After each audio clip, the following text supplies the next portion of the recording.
Good morning, everyone. This is TB Shores. I want to address a few things today. I know it's been a couple of days, I guess, since I put a video up.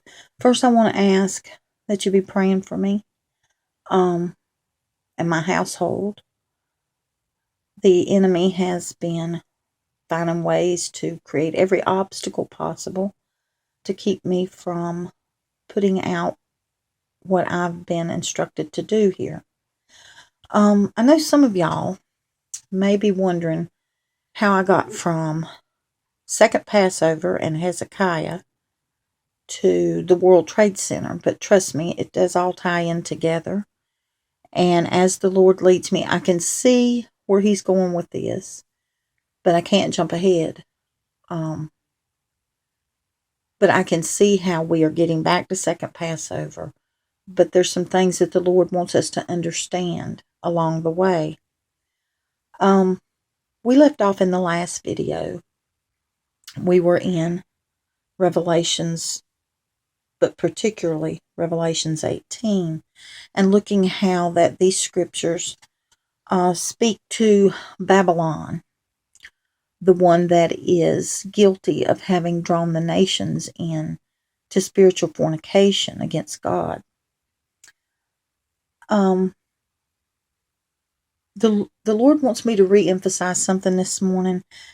You know, He's given me a lot of information to put out, but to put it in a smaller proclamation, so to speak. What the message is that God is sending here. Okay, He showed me Nepal, and He clearly told me my shaking has begun. It was a warning. It was a warning proclamation and pointing us to the United States, the high place of idolatry that has drawn all the nations in. And the point of all this is so that it is understood why the United States must fall in the way that it is going to fall, and it is upon us. It is being said by the Lord. He had me to do the Nepal video.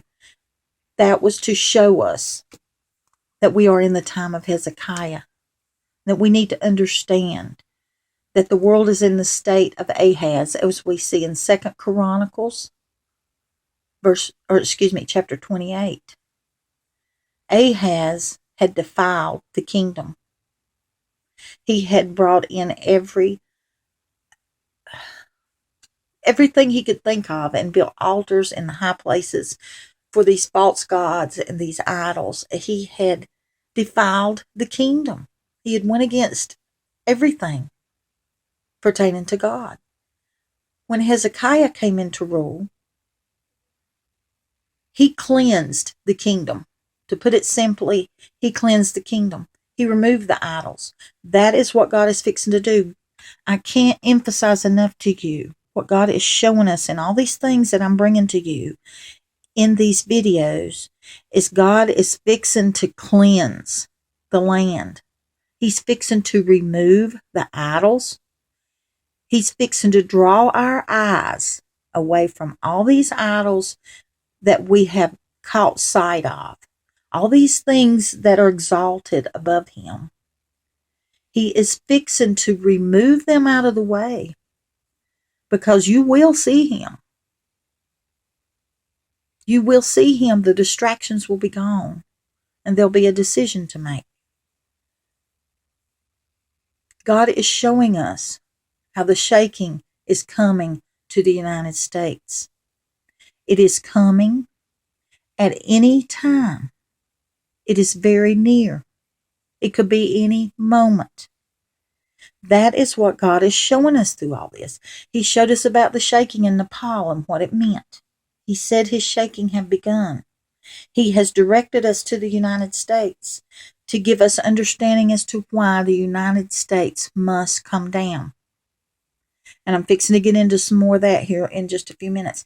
He then had me to re-emphasize about him being just. And being just means there has to be judgment.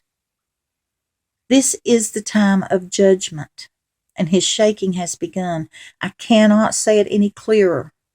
It is the time of judgment, and his shaking has begun, and the United States is about to come under judgment. Okay? It's already been experiencing it, as in we see the Bible describes travail and birth pangs.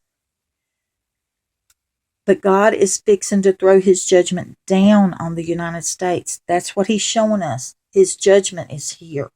He's fixing to weigh things into balance. Okay? I cannot stress it enough. It is what God wants me to be stressing today. Now we're going to look at some scriptures that was right after what we covered in the last video. Now I left off just a little bit abruptly, more abrupt than I wanted to because of the length of the video. And we had visited these verses. And we'll look at them again. Here we see Revelations 18:3. And it says,